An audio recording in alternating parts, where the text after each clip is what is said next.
반갑습니다. 수학작가 김재현입니다. 두 번째 시간으로서 유한소수 판정법을 말씀드리겠습니다.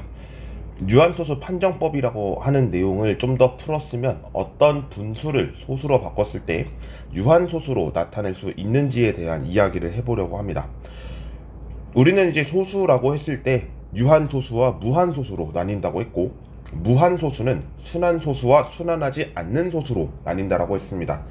이와 관련해서 여러분께 유한소수에 대해서 이야기를 좀 더 자세하게 다뤄보고, 그와 관련해서 어떤 조건이 있는지, 뭐 판정법이라든지 이런 부분이 있다면 한 줄로 쓸 수 있다면 어떻게 쓸 수 있는지를 여러분과 함께 논해보고자 합니다. 우선 우리가 소수로 나타낼 때 분모를 항상 10이나 100이나 1000이나 뭐 이거를 좀 중학교 1학년에서 배우나요? 중학교 1학년 때 거듭제곱이라는 거를 배웠다면 10이나 10의 제곱, 10의 세제곱, 그러면 10의 n제곱 형태의 분모로 이제 우리가 구성을 하게 되죠. 그러니까 예를 들면 우리가 10분의 몇이라고 할까요? 이거를 나누지 않아야 되니까 3이라고 해볼게요. 또 3을 좋아하는 것 같죠? 그럼 이거를 분수니까 소수로 바꿔보면 0.3이다라는 걸 알 수 있습니다. 또 한번 예를 들어볼게요. 100분의 예를 들게요. 121이라고 한다면 이 부분은 1.21이 될 겁니다. 여기까지는 동의하시죠? 그러면 이 얘기를 좀 더 구체적으로 해보면 이렇게 될 것 같습니다. 10이라고 하는 형태를 보면 2 곱하기 5의 형태입니다.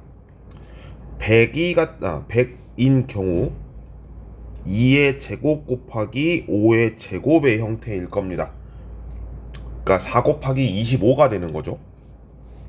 그러면 이 부분을 조금 더 자세하게 1000이라고 해보겠습니다. 1000 그러면 2의 세제곱 곱하기 5의 세제곱이 될 거예요. 8 곱하기 125의 형태입니다.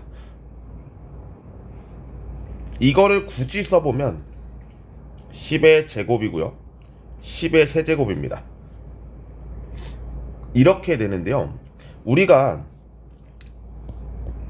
이제 보면은 2하고 5가 들어가 있는 거를 좀 여러분이 눈치채셨을지 모르겠습니다. 분모에 2가 있고 5가 있으면 뭔가 이렇게 딱딱 끊어지는구나 라는 형태를 볼 수 있지 않을까요? 그럼 이 형태를 조금 더 제가 구분을 좀 줘보겠습니다. 만약에 2분의 1이다 라고 하면 0.5가 되겠죠.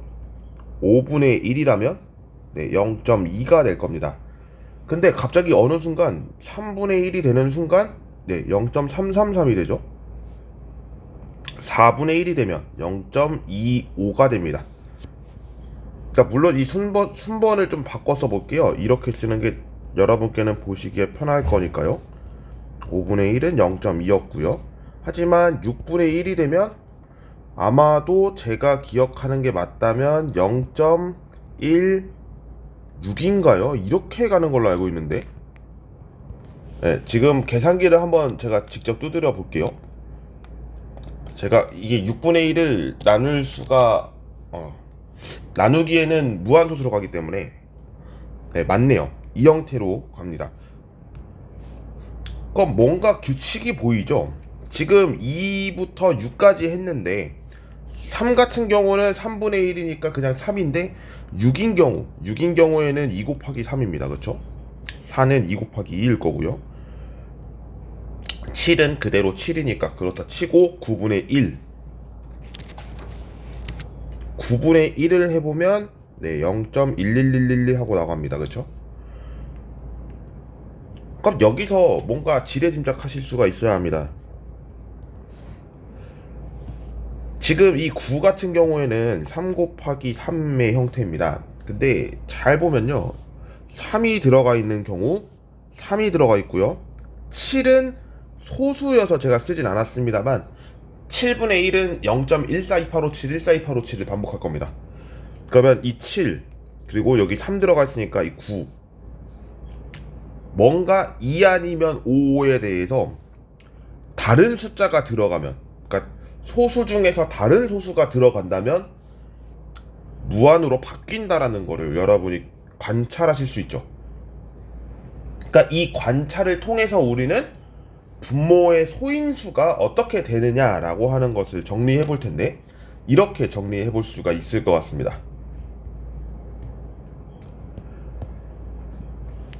대표적인 케이스를 한 번 더 정리해 보겠습니다. 지금 이 사이즈가 좀 커져서 그렇긴 한데, 5분의 4가 있고요, 20분의 13이 있다고 하겠습니다. 그러면 이 내용을 다시 한번 분수니까 소수로 바꿔보면 0.8이 될 겁니다. 0.8, 그리고 20분의 13은 0.65가 되는데, 이 과정을 설명하겠습니다. 5분의 4는요, 5분의 4인데 분모의 등식의 성질에 의해서 2를 곱합니다. 이렇게 곱하면 결과적으로는 10분의 8이 되니까 분모의 10이 됐다는 거는 소수로 바꿀 수 있는 여건이 된다라는 거죠. 그래서 0.8 이렇게 쓸 수가 있다라는 것이고, 20분의 13도 마찬가지라고 할 수 있습니다. 20분의 13이라는 것을 이렇게 썼을 때 양 분모 분자에 5를 곱합니다. 그러면 이 5를 곱했다라는 얘기는 크기가 같은 분수가 되고, 이를 계산을 해보면 100분의 65가 되니까 결과적으로는 또 맞죠. 네, 결과적으로는 이 내용은 100, 즉 10의 제곱의 형태를 완성시켰기 때문에 소수로 바뀔 수 있는 여건이 되고, 이를 0.65라고 표현을 했을 겁니다. 제가 소수로 바뀔 수 있는 여건이 된다라고 했지만 정확하게는 유한소수로 바꿀 수 있는 여건이다라고 설명을 하겠습니다. 우리는 그래서 이렇게 정리할 수 있을 것 같습니다. 분모에 어떤 수를 곱해요. 그랬을 때 10의 n제곱 형태, 이 n은 자연수입니다. 이렇게 되면 유한소수로 바꿀 수 있습니다. 라고 우리는 일단 잠정적으로 설정할 수가 있어요.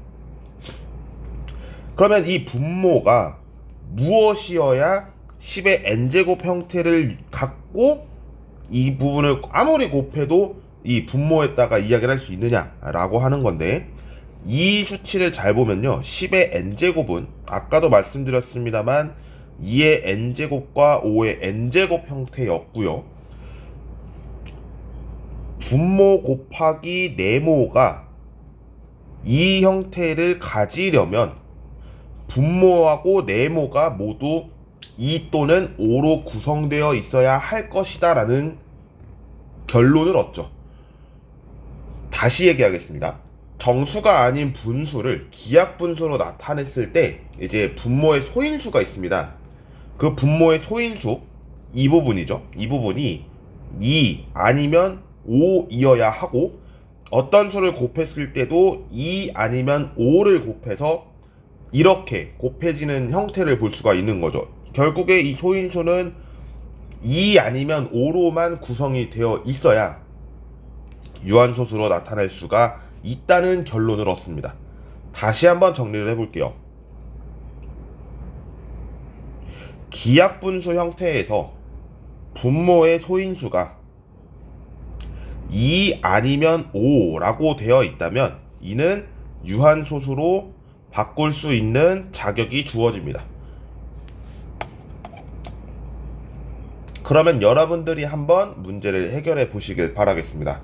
제가 일단은 이 부분을 좀 알아야, 문제를 내는 것보다 이 부분을 아는 게 좋겠다라는 걸 설명을 드리는 게 낫겠죠. 일단 여러분이 분모에 있어서,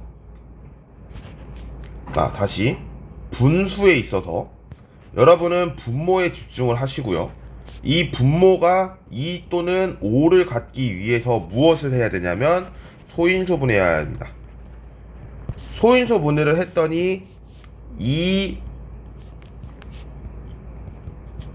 그리고 5만을 구성하고 있다면 유한소수이고요, 2 또는 5가 아닌 다른 소인수가 등장한다면 이는 무한소수입니다 라고 정리할 수가 있겠죠.